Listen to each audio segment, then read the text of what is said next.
আজি ভোগালী মেলাৰ শেষৰটো দিন। আজি হেনো গান গাবলৈ আহিব প্ৰাণদীপ দা। সৌজন আকৌ আমাৰ লগৰ চান। সি নিজকে চান নহয় যেন কৃষ্ণ বুলি ভাবে। তেওঁ বাঁহী বজাই সকলোকে মোহিত কৰা ধান্দা। লগৰকেইটা আৰু মই চিধাই ঘুগনি আৰু পকৰি খাম বুলি দোকানত বহিলোহি। ঘুগনি আৰু পকৰি খোৱাৰ দৃশ্য দেখুৱাবলৈ আকৌ কেমেৰামেনৰ অভাৱ। এনেদৰে ঘুগনি খাই মই আৰু মোৰ লগৰকেইটাই মেলা চাই থাকোঁতে গম পালোঁ প্ৰাণদীপ দা অলৰেডি আহিলেই। গান গাই অলৰেডি যুদ্ধ লাগিলেই। যুদ্ধ মানে কাজিয়া কথা কোৱা নাইও, প্ৰাণদীপ দা গানটোৰ কথাই কৈছোঁ আকৌ। আমাৰ আকৌ লগৰ দুটাই জঁপিয়াই নচাত লাগি গ'ল। সিহঁতে হেনো আজি ষ্টেজ ফালিবই। মই বোলো ষ্টেজ নাফালিবি, কমিটি আহি আকৌ উল্টাই তহঁতকে ফালিব। সেই বুলি কোৱাৰ পাছতো সিহঁতে নাচিয়ে থাকিলে। মই বোলো বাহ নাচি থাক, মই বোলো ভাইৰেল কৰিমেই তহঁতক। সিহঁত দুটাক দেখি মই আকৌ ৰখিব নোৱাৰিলোঁ নহয়, ময়ো নাচাত লাগি গ'লোঁ।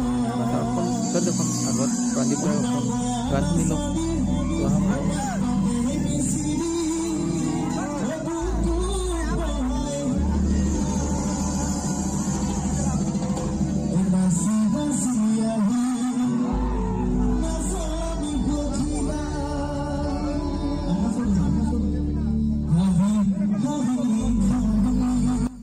লগৰকেইটাৰ নাচ দেখি মই ৰখিবই নোৱাৰিলোঁ।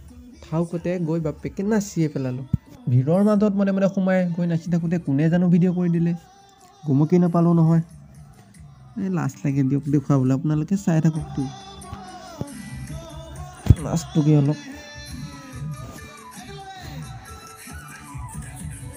এনেকৈ নাচি নাচি ঘৰমুৱা হ'লোগৈ। আজিলৈ ইমানেই সামৰিম। ইমানলৈকে যদি ভিডিঅ'টো চাই আছে তেনেহ'লে লাইক এটা কৰি যাবলৈ একদমেই নাপাহৰিব।